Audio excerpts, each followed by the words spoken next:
Some places hold secrets, secrets better left undisturbed. We travel through the veil between worlds, where ghosts of the past refuse to stay buried.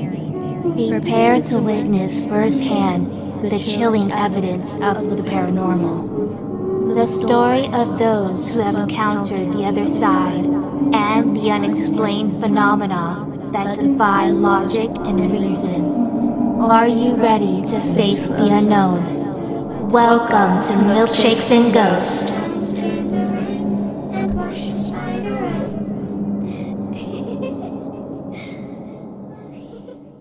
This episode is brought to you by Sinister Brew Coffee isn't your ordinary cup of joe. It's a bold, horror-themed, small-batch coffee company owned by veterans who dare to take your taste buds on a dark and delicious journey. From cosmic creations to cryptid-inspired blends, every roast comes with a sinister twist. Handcrafted for those who crave something truly unique. It's not just coffee. It's an experience steeped in mystery, macabre storytelling, and flavors that are to die for. Dare to sip in the shadows and join the Sinister family at sinisterbrewcoffee.com. Where every cup reminds you that the darkness is delicious. Hey everyone, I'm Jessie. And I'm Jenny. You're listening to Milkshakes and Ghosts, the #1 mother and daughter podcast that brings you the most bone-chilling real-life spooks and haunts. That's right. We talk about the history, legend, and lore to all things spooky.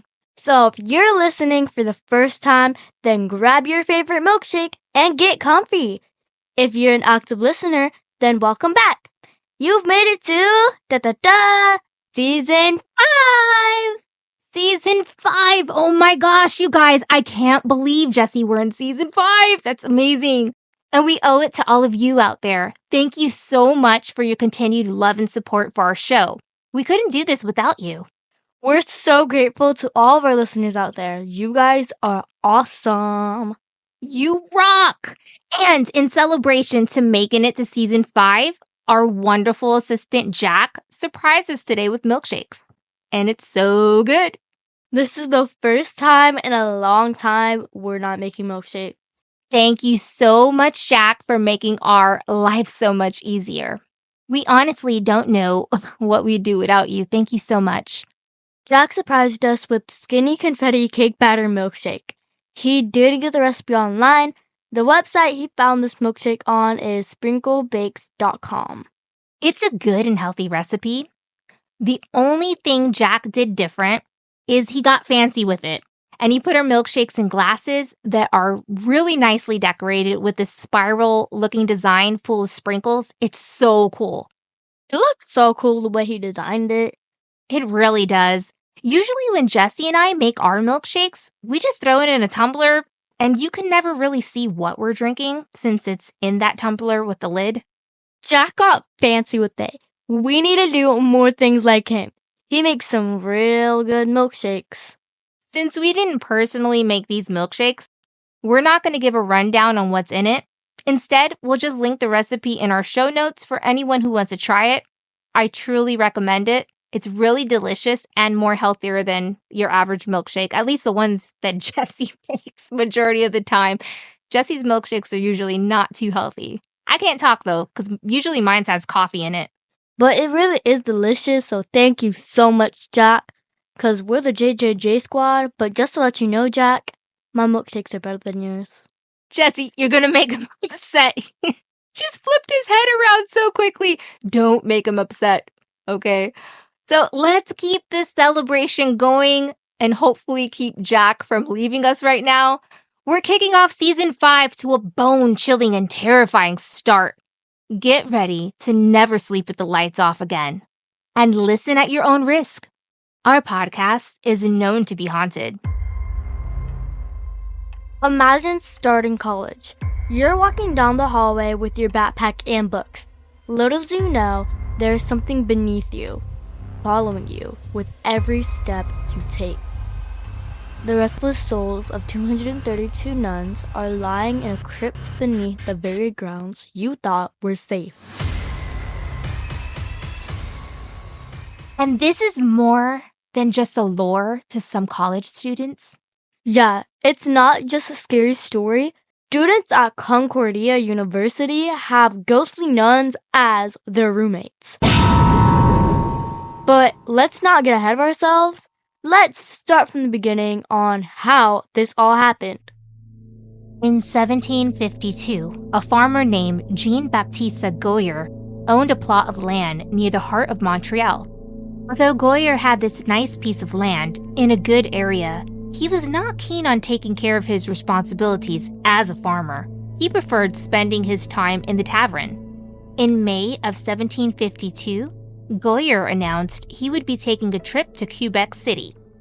I just want to say it's an important fact that a trip like this would have taken a week. Just a little fun fact I wanted to get out there. That's right, Jesse. It would have taken a week. And that's a great fact to bring up, since there were 2 bodies discovered while he was supposedly on this trip. Goyer's neighbors, Mr. and Mrs. Favre, were brutally murdered. Their bodies were hacked to bits, and their money was stolen. Once word got out about the murders, Goyer began blaming illegal fur traders for the crime. He went as far as buying rounds of alcohol for people that would listen to his theories about the killings. It's important to note that Goyer's money never seemed to run out. It's very strange that someone to have their farm done so poorly have that much money. That's a good fact, and I'm glad you brought that up. Goyer's looking a little sus there, huh? He sure was. And eventually, he was arrested, tortured, and finally confessed to the murders, which led to a death sentence. Oh, wow. Well, he shouldn't have murdered the people. Murder is never the solution. The method of Goyer's execution has been disputed. There are some reports saying he was tied to the back of a carriage and dragged through the streets, while other reports say that Goyer was bound to a wheel, beat until his bones broke, and left to die. Either way, it's really horrible. I agree. Methods back then for criminal punishment were so severe. No matter the accurate method with Goyer's punishment, he was buried with a blood-red cross to mark his grave. In 1969, when Dorchester Boulevard, now known as René Levesque Boulevard, was widened and the cross that marked Goyer's grave was moved. Goyer's body, however, was not. That's messed up. No matter the crime, they should have at least moved his body with that cross. Goyer's final resting place likely rests somewhere under the road. His plot of land would eventually be transformed into the motherhouse of the Grey Nuns, now Concordia's GN building. The story of Marie Marguerite de Frost de la Jemeraye are well known to people whom have received an education in Quebec. Born in 1701, finally older than you, Mom. Stop that. Stop it right there. Continue with the story, Jessie. Marie received her teachings from the Ursuline order in Quebec City between the ages of 11 and 13. In 1722, at the age of 21, Marie married Francisco Diouville. The marriage led to her involvement in various religious and charitable organizations in the colony. Marie's husband's family enslaved people and treated their slaves the same way someone treats livestock. That's just horrible. Really horrible. During Marie's marriage, Marie would have 6 children. 4 of the 6 died in infancy. Marie's husband, Francisco, died in 1730. The 2 children that survived went on to become priests. This episode is brought to you by Embrace the enchanting darkness with wicked Salem candles. Spooky, yet delightfully scented. Discover non-toxic, aromatic, long-lasting, clean burn, eco-friendly soy candles in bewitching scents and vibrant colors. Wicked Salem Candles is a healthy alternative for people with allergies or respiratory issues, while also being environmentally friendly due to the renewable nature of store wax. With these candles, you're not just illuminating your space with a steady glow, you're protecting the environment. These candles are safer and environmentally friendly since they release fewer harmful chemicals into the air when burned. Do you like getting candles with a longer burn time?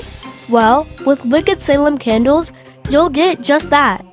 These soy candles provide a consistent, unwavering flame, crafted for a lasting brilliance. Wicked Salem Candles are more than just candles. They offer a curated collection of spooky treasures. Discover bewitching room sprays, hauntingly beautiful art decor, and spellbinding accessories.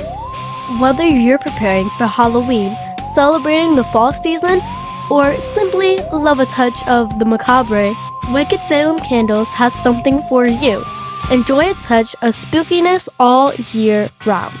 Affordable, yet aromatic, long-lasting, environmental-friendly scents. If you're ready to illuminate your path the Wicked Salem way, visit wickedsalemscandle.com. Wicked Salem Candles, so good it's scary.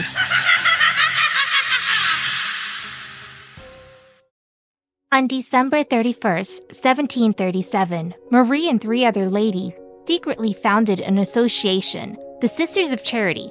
This charity helped the sick and dying, most notably during the smallpox epidemic of 1755 and the 7 Years' War. Eventually, Marie was appointed as the provisional administrator of the bankrupt General Hospital. Marie and the 3 other women that were involved in helping would come to be known as the Gray Nuns, in large part because of their gray frocks. The hospital the nuns worked in utilized the labor of enslaved people and prisoners. The Hospital General de Montreal had more slaves than any other women's religious community. In addition to being confined in cells, the prisoners were subjected to an exhausting schedule of domestic work and other areas of the hospital.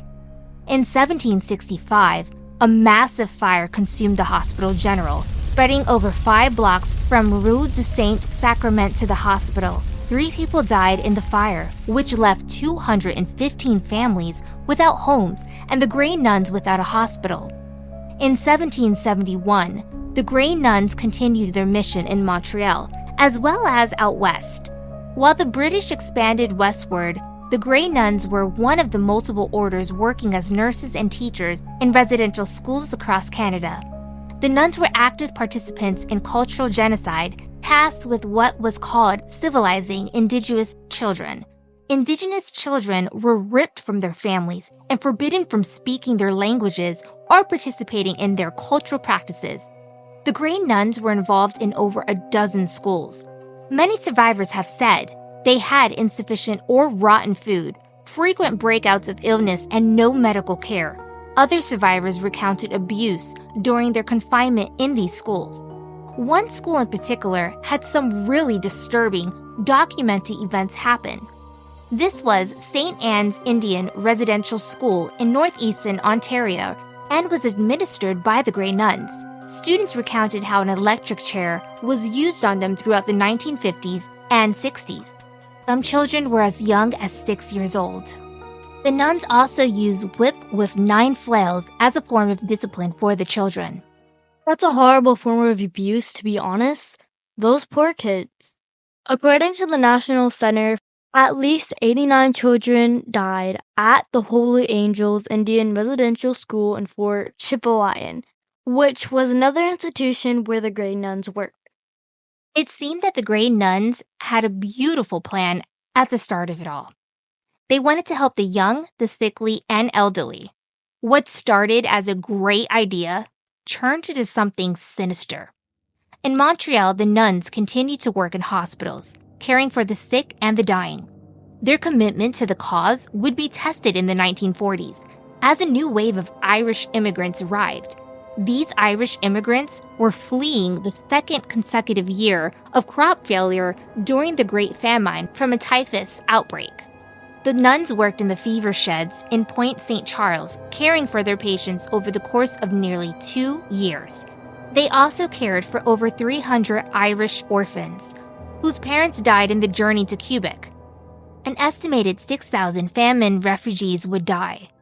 The Grey Nuns lost 13 of their members to typhus as they tended to the sick and the fever sheds. This included Marie, who died in 1771. The nuns who passed away, along with hundreds of convent members and others, are buried in the basement of the mother house, just above where students now live. Say what? Would you go to college there? They're buried underneath where students are walking right now, Jesse. Think about that for a second. Just think about that. Going to college. You got dead people under your feet. Yeah, I'd be walking around with dead people around my feet because I would have company, like, the whole time. I get to meet new people, like, hey. New dead people. They're still people. Technically, not people, spirits. But hey, I guess you'd be making a lot of friends. This episode is brought to you by Creating comfort magically. Bare Naturals uses 100% natural soy wax, clean scent fragrances, and natural essential oils. Enjoy a safer way to have your home smelling wonderful. With Bare Natural candles, your home is free of harsh chemicals and toxins. With an eco-friendly and space-saving design, you'll enjoy a safe, sensory experience in the comfort of your own home every time. Bare Natural candles are committed to only using the most natural, eco-friendly ingredients. Bare Natural candles are vegan and cruelty-free. Experience luxury at an affordable price. These candles are a one-of-a-kind quality dedicated to peace of mind, relief, and protection. Begin your journey today. Enjoy code WELCOME for 20% off of an order. Sign up for a free store account to view orders and gain access to your rewards for future savings. Bare Naturals, where fragrance meets enchantment. It's more than just a candle. It's magic. The only nun whose body was able to leave the mother house's crypt was Marie. Her body was reburied in Varennes, the same city where she was born.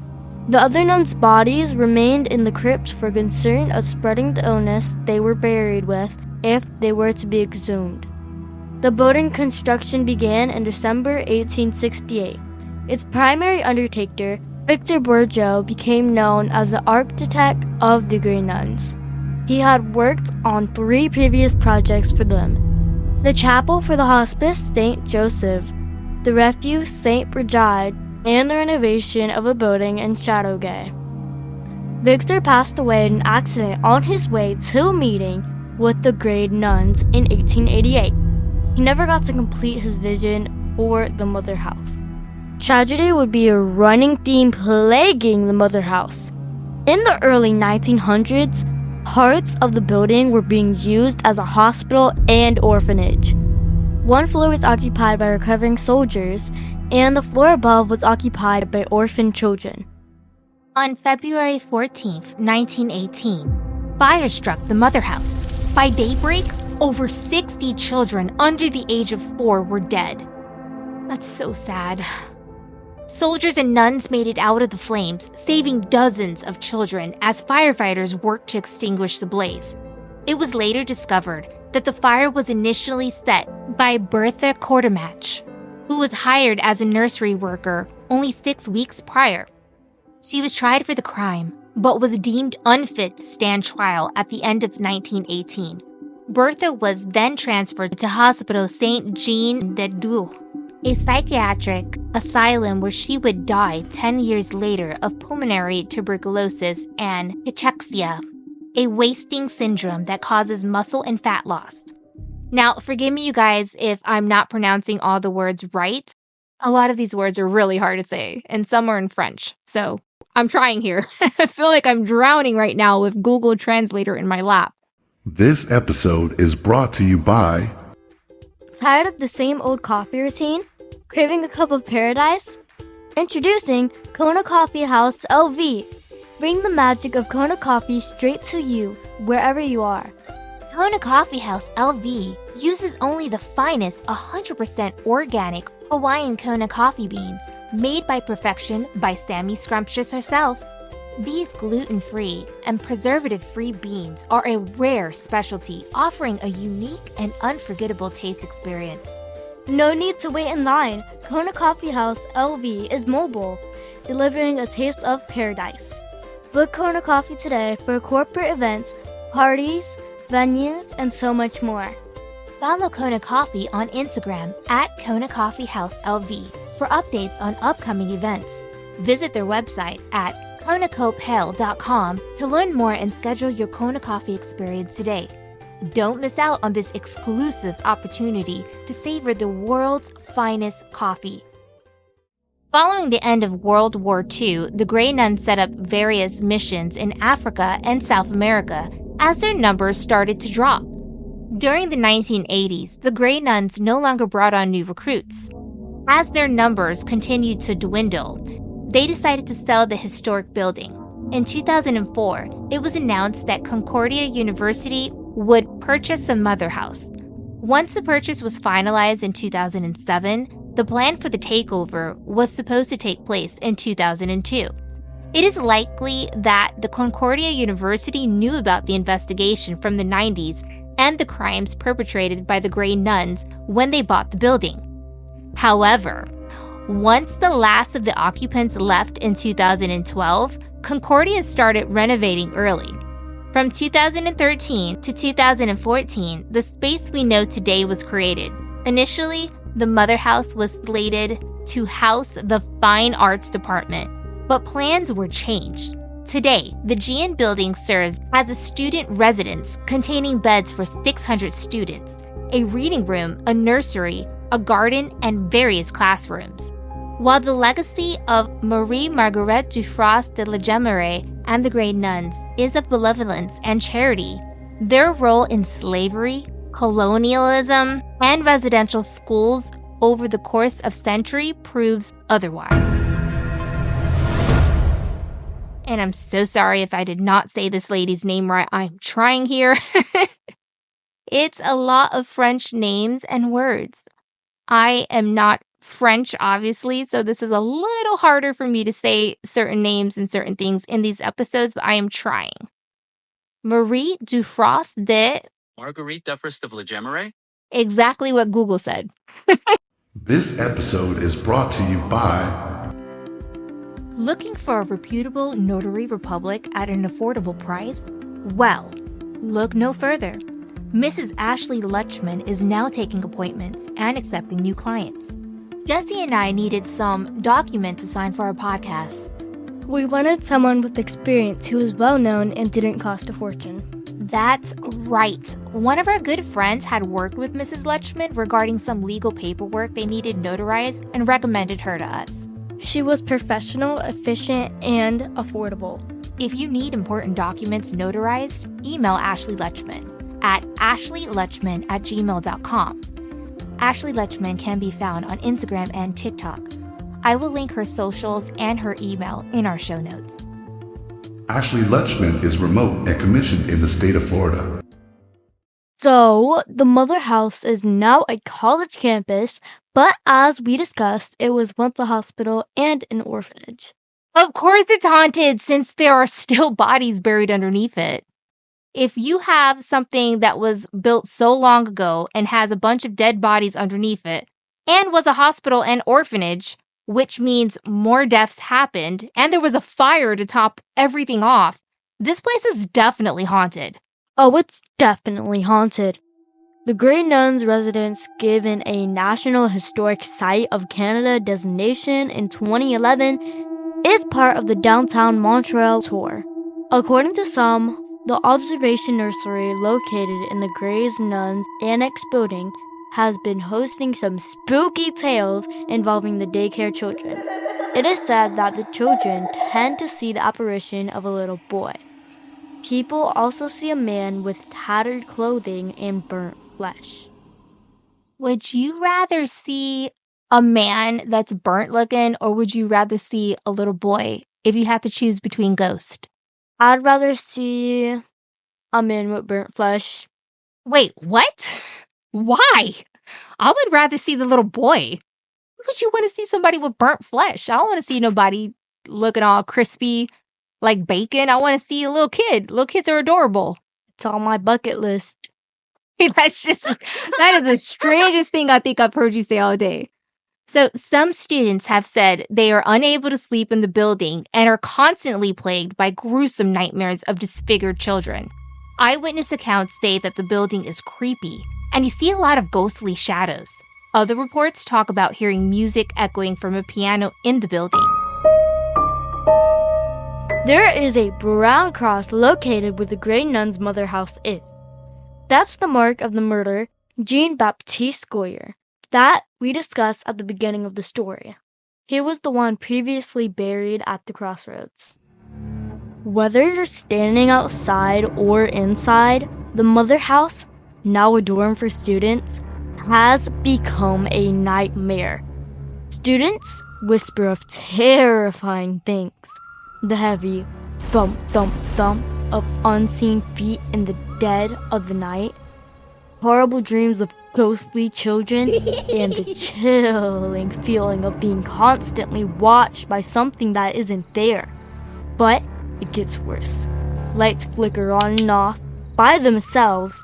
Sinks suddenly burst to life, water going everywhere, and even the staff feel icy touches. The brush of something that's not human, and the crushing weight of invisible hands holding them down. Something dark is in the walls. Dare to visit this haunted location? Montreal, Canada offers a lot of amazing tours at an affordable price. We've linked one website in our show notes for those of you who are interested in touring this area. There are a lot of websites online besides the one that we placed in our show notes, and those other websites also offer other packages, some better than others, so make sure you look around. This looks like a really fun place to do a ghost investigation. Or get an education, go to college there. Who knows? Well, folks, that's all the time we have. Thanks for tuning in. Stay tuned for our bloopers after the announcements.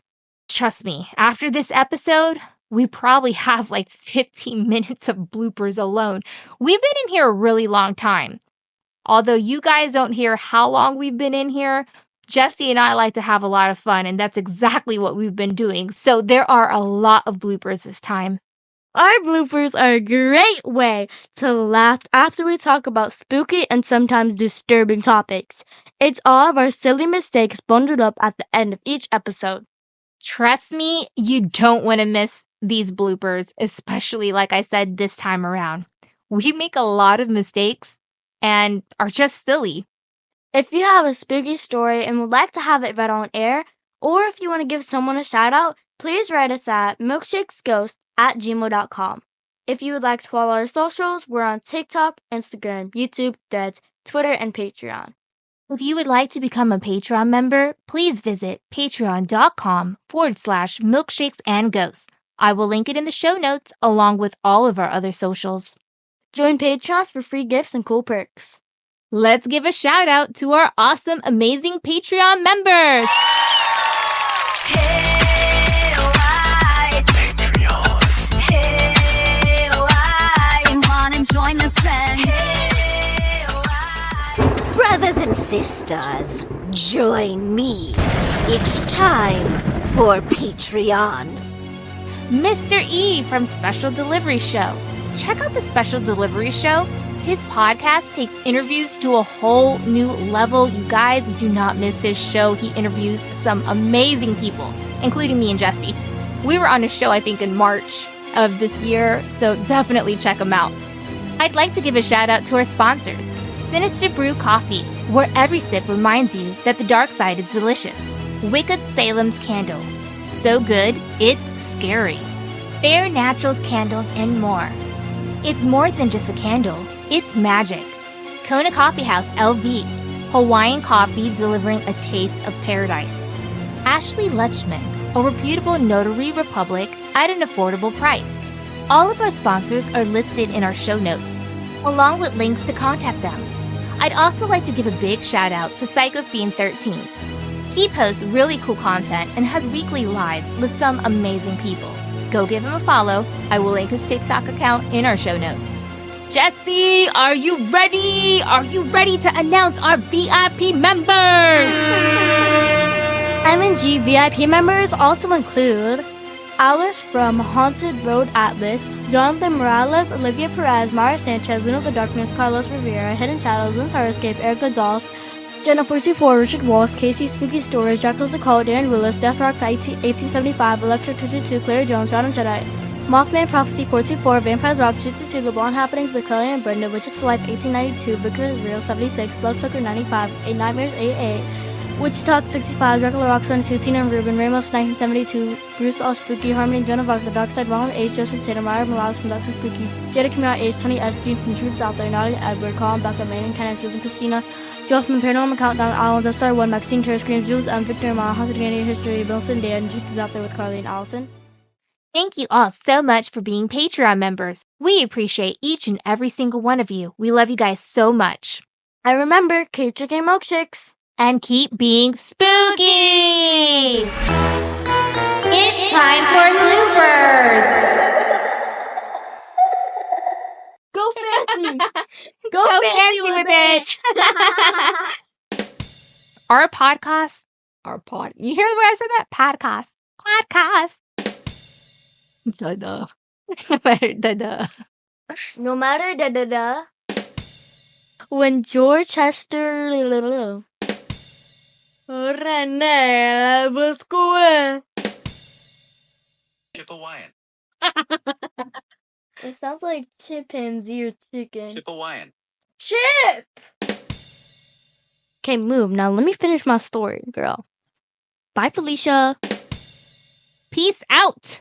Peace out! We're done! Oh, oh! It's spooky season, spooky season, spooky season, spooky season, spooky season, spooky season, spooky season, spooky season, spooky season, spooky season, spooky season, spooky season. It's spooky season, spooky season, spooky season, spooky season, spooky season, spooky season, spooky season, it's spooky season, it's spooky season, spooky season, spooky season, spooky season, spooky season, spooky season. Spooky season, spooky season, spooky season, spooky season, spooky season, spooky season, spooky season, spooky season, spooky season.